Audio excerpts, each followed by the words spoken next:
good morning, or afternoon, depending on whenever you're watching this video. For me, it's morning. I'm glad to see that you got through Module A okay. And again, remember, if you have any questions about the lecture, since this is not live, just email me with any questions, and I'll try to get back to you as quick as I can. Okay, so there is a handout attached to this lecture as well. So make sure that you have access to that. If you don't, make sure and let me know so I can email it to you. This is Module M, the Interdisciplinary Care Plan.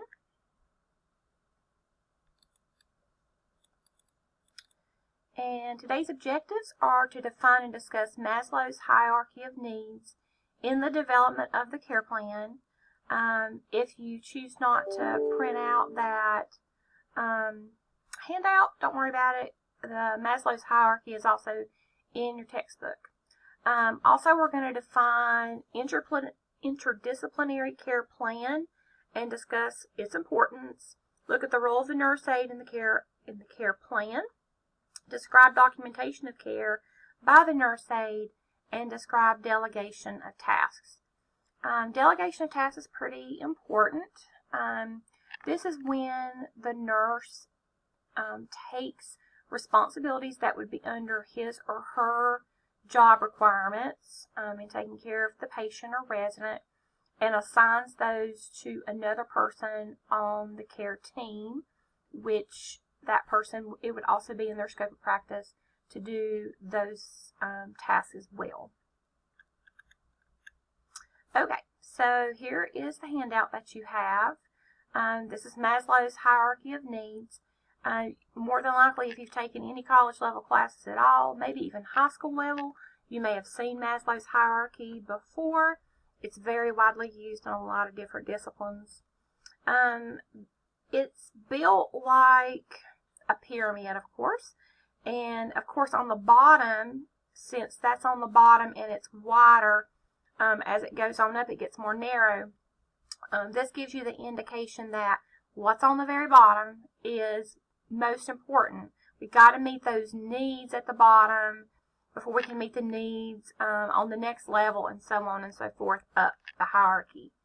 So at the bottom, we have physiological needs, and we'll talk about those specifically here in just a minute, but it's really just our physical needs. What do we need? Food, water, oxygen, etc. Next on the hierarchy is safety and security needs. Then we have love and belonging, self-esteem, and then at the very top, or the pinnacle, as a lot of people would call it, we have self-actualization. This means that every need underneath has been met, and we are self-actualized, or meaning we are content. We have reached a level of everything's good. We have all of our needs met, and we're content. We're happy. Okay, so the nurse aide is a vital link in assisting the resident to achieve these individual levels of need. The order of importance, again, begins at the lowest level of the hierarchy. We have to make sure that those basic needs are met before we can meet any of the higher needs. The interdisciplinary care plan. The healthcare team has a responsibility to provide a plan of care, and this is based on the individual needs of the resident. One thing that healthcare has done in changing over the years is years ago, now you've got to remember, I'm a nurse of almost 30 years now, or let's just say 29. We won't say 30 yet because that makes me older. But I've been a nurse for 29 years. And in that 29 years, I started out in nursing school where I wrote out my care plans to make that, again, individualized for my patient. And now we have just computer-generated care plans. And that's not a bad thing. There's nothing wrong with that, as long as when we get those computer-generated printouts of our patients' needs and the care plan, that we then don't just follow that as a basic generic plan of care, but then we individualize it to the patient. And unfortunately, of what I have seen on the opposite side of healthcare, as a patient, patient family member, advocate, that is not being done. Care plans are very generic now, and that's really taken away a lot of the individualized care, which is not making healthcare better. It's making it, it's not making it as good. But our goal is to make that individualized. It's used for the coordination and continuity of care. This is probably the most important reason why we write a care plan, or we adhere to a care plan or a plan of care, is so that everybody is doing the same thing. Example, let's say that Mr. Adkins has had a heart attack. He needs to get up, he needs to move around. On the plan of care, it will say patient needs to ambulate. Ambulate means walk 4 times a day. Okay, so on that care plan, we know that we need to break that up maybe into, twice on first shift, twice on second shift. It may even be written down that at this time they walk, at this time they walk. A lot of times it's not for things like that. Like, it's not like medications are timed in the same way. But that reminds us that the patient is going to be expecting that they're going to walk 4 times every day. So if we didn't adhere by that care plan, or maybe we didn't have a care plan, people would just do whatever they thought was best for the patient.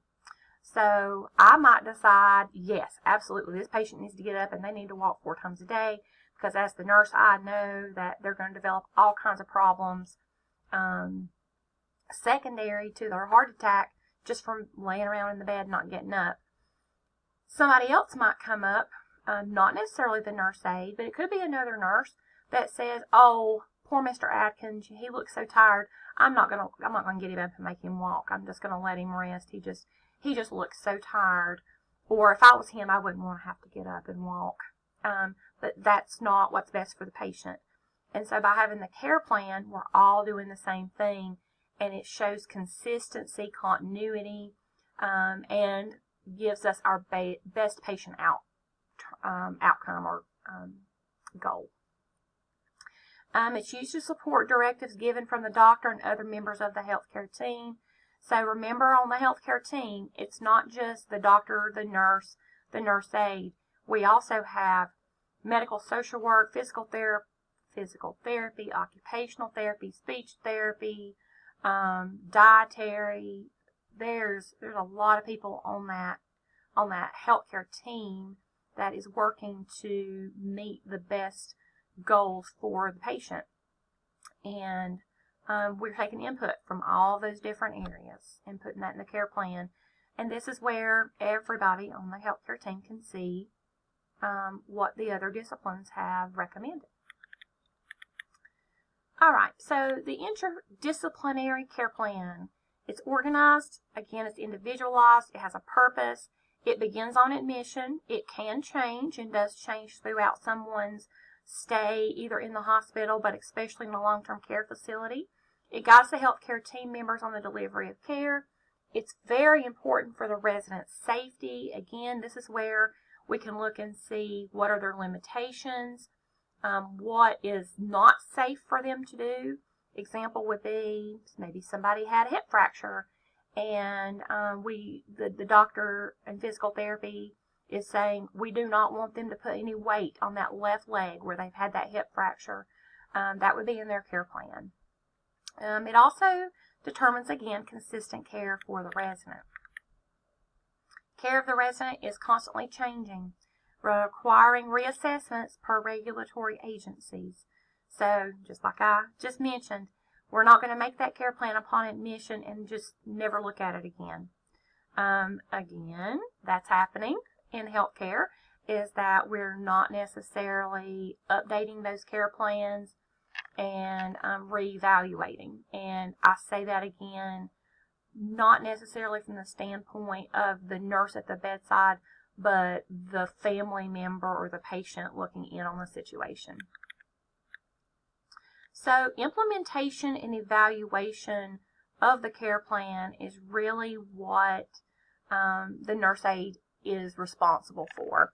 So you're not responsible for writing the care plan, coming up with the details of what's best for the patient and, what we need to do to get them the best outcome related to their diagnoses, their function, their other medical diagnoses. The nurse does that. The nurse writes the care plan with assistance or information from the rest of the healthcare team. But it is important that there's effective communication on the part of the nurse aide with the rest of the healthcare team, accurate observations. So you do need to be able to hear things, see things, feel things. You need to be able to do your vital signs efficiently and correctly, and then detailed reporting.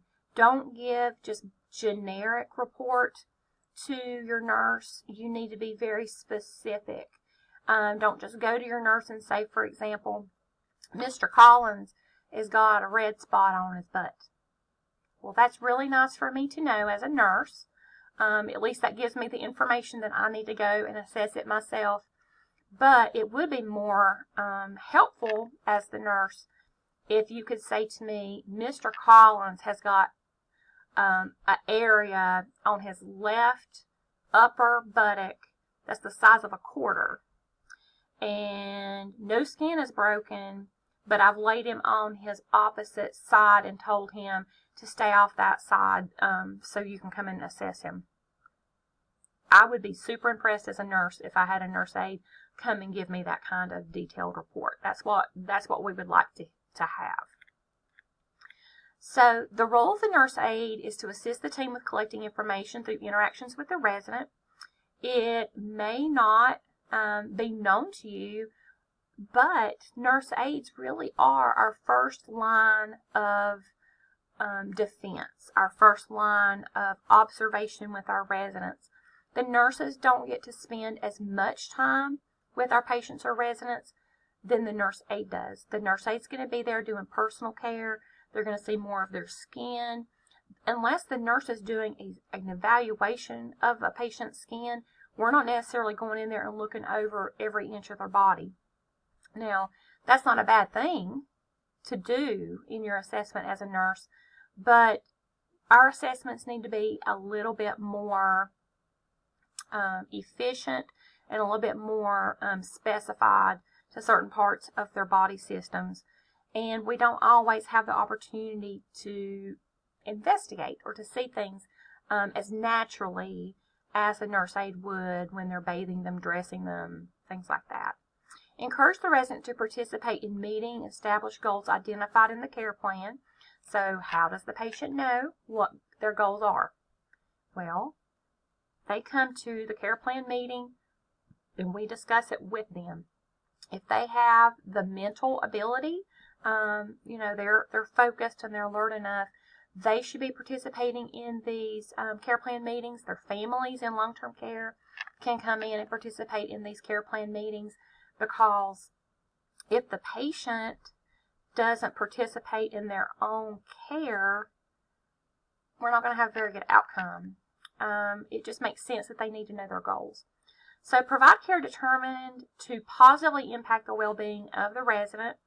With some people, we're able to very deeply impact their recovery. We can see them coming in at a much less efficient or less productive physical ability, maybe at the beginning of their admission, and we could see, somebody walking out of our hospital or our facility able to go home and be pretty independent.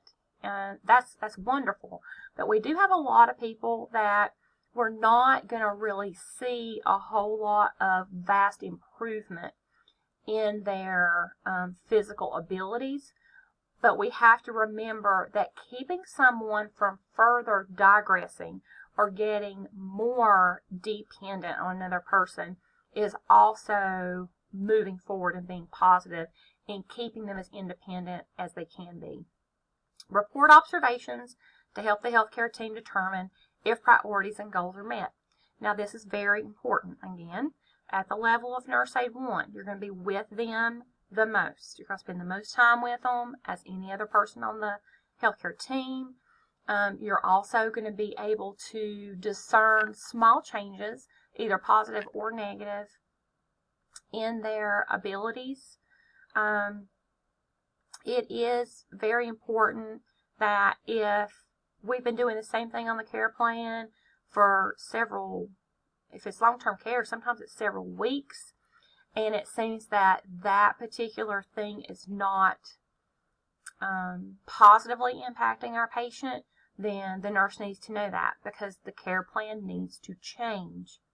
Let's say that walking Mr. Collins 4 times a day was fantastic, 2 weeks ago, but now something else has happened. Maybe he's got COVID, and it's not a good idea for him to have his respiratory system stressed. So maybe we need to temporarily change that care plan until the COVID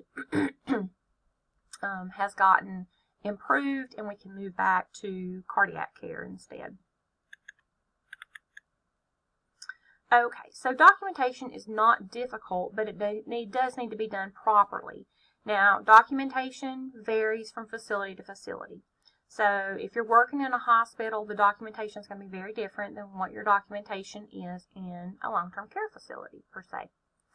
So you just need to be very aware of what kind of documentation they are using in your facility, and you need to make sure that you're documenting appropriately. Now, along with a physical writing down of something, documentation, putting in the computer, you also need to make sure that anything that's of immediate need is reported verbally to the nurse as well. So don't just document that blood pressure of 80/40. And yes, that is possible for somebody's blood pressure to be that low and them still be alive and alert and talking to you. But it could be a vast difference from their usual 140/90. That would be a significant change and something that the nurse would need to know about immediately. Okay, so again, the documentation of care in an acute care setting, that would most likely be a hospital, home care, and nurse aides. A lot of nurse aides work in home care. That documentation is very different. I have worked in home care before, and so I have seen I have participated in the documentation in both acute care and home care. I have never worked in long-term care, but I have seen some of the documentation from doing clinicals and such in long-term care, and I can tell you the documentation of care is very, very different in each of these 3 areas. And so you just need to see what is the important information that needs to be gathered and documented in your particular facility. Delegation of tasks. This is when a registered nurse assesses knowledge and skills of the delegate and matches tasks to skills. Now, that's just a fancy way of saying that the nurse aide the nurse is going to look at the not only the capability but the availability of the nurse aide to be able to carry out tasks. Just because a nurse aide can take all of a nurse's vital signs, do all of their baths, do all of their ambulation, you see where I'm going with this, doesn't mean that the nurse aide can feasibly, physically, in a time constraint, do all of these things. So in delegation, the nurse needs to take into account, is there enough time? Is there accessibility to the supplies and the skilled knowledge to do these things? And may have some nurses, if I ever have a nurse out there that's watching these videos, you're going to find that I'm very sad about the decline of professionalism in nursing. Ouch, I know. if there's a nurse out there watching this, you need to remember that your nurse aides are not your employees. They don't work under you, but your nurse aides work alongside you. And you need to value them, and you need to help them. In other words, do things with them. Don't just tell them what to do. That's my plug for you nurse aides out there. I am a nurse. Been a nurse again for 29 years. But I think the way that I look at nursing may be a little different than the way some other people out there look at it. But not all nurses are bad. Not all nurses are mean. I'm just saying we could do a little bit better. Okay, so delegation to the nurse aide improves efficiency and shows trust. I always try to be as honest and transparent with you as I can. And in my nursing career, I can tell you, especially early on, it was very difficult for me to delegate to my nurse aides because I had the mentality the best way to get something done the best way is to do it myself. Again, ouch. That's bad to confess to you, but it's just the honest truth. It did take me a while to gain a good working relationship and a trust relationship with the nurse aides that I worked with, because I did not start out in a nursing role that we had nurse aides. I started out in a role where we did what they call primary care nursing, which meant I did everything for my patients. I fed them, I turned them, I changed their incontinence briefs, I ambulated them, I medicated them, and let me tell you, I was pretty excited when we started utilizing nurse aide ones, but I had no idea what to do with them. So it did take a little while for me to get used to saying, hey, it's okay if you do all my vital signs. Just let me know if there's any abnormalities. So delegation can be difficult. It can be kind of hard to do correctly. So bear with us as the nurse. All right, so we have the 5 rights of delegation.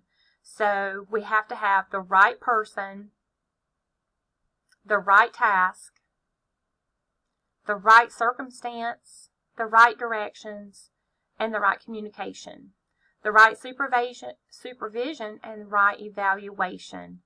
So this means when the nurse delegates something to you, first, the nurse needs to make sure that the nurse aide is understanding of all of these points. But then the responsibility falls on the nurse aide as well, in that you need to look at, do you have all of this information, and are you in full understanding of what's being delegated to you?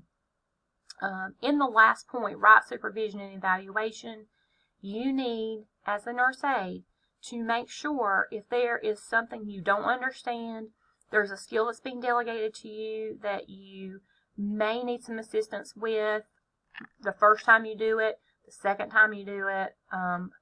The example of enema always pops in my mind when I think of something that is not done very often, and I would, as a nurse, feel much better about the situation if my nurse aide came to me and said, when I was in class, we learned about enemas, but I have never actually physically done an enema independently. Can you walk me through that or help me with that the first time? I'm going to say absolutely yes. Okay, because the patient is our top priority, not saving face, and not admitting that we're not fully prepared. That's okay if we're not. Okay, so some responsibilities of the nurse aide in delegation is to accept tasks based on your own competence level. You will have people, nurses, that are delegating things to you that are not in your scope of practice. And it's not that they're doing it because they want to get you in trouble or they want to see if you'll pay attention. Nurses don't always know what your scope is, because we have nurse aide 1s, we have nurse aide 2s, and sometimes nurses get confused as to what one can do and one cannot. Blood sugars is probably the most common task that's delegated that nurse aide 1s don't do, and nurses don't realize it. So go to your supervisor when they say, hey, I need blood sugars on room 2, 4, and 7. say, oh, you do? Well, unfortunately, I can't do those blood sugars because that's not my scope of practice. But I know that Ashley down the hall is a nurse aide too. Would you like for me to see if she's got time to do those for you? You know, there's always ways of getting things done. Maintain competence for delegated responsibility and maintain accountability for those delegated tasks. You will start learning accountability here in class as well as in clinical. When we get to clinical, your instructor may say, okay, so you do vital signs on this person, you have a complete bed bath on this person, you're going to do a shower on this person, etc. And we as the instructor are going to expect that you will come and get us when the patient or resident is ready to have that task done, and that we are there to watch you do it.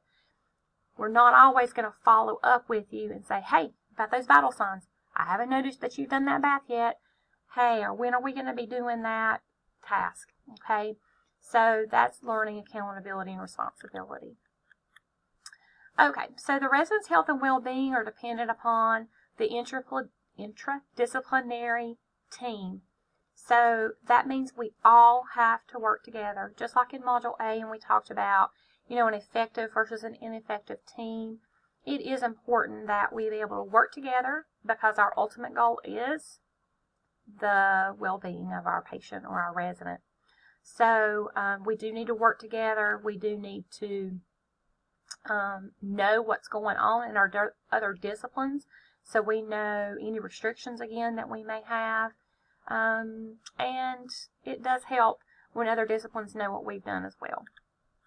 Okay, and this last slide is always the one that people are excited to see, and that is the end. As with all of these lectures, if you have any questions, please let me know, and I'll try to get back with you as soon as I can. Email address, whouk@wpcc.edu.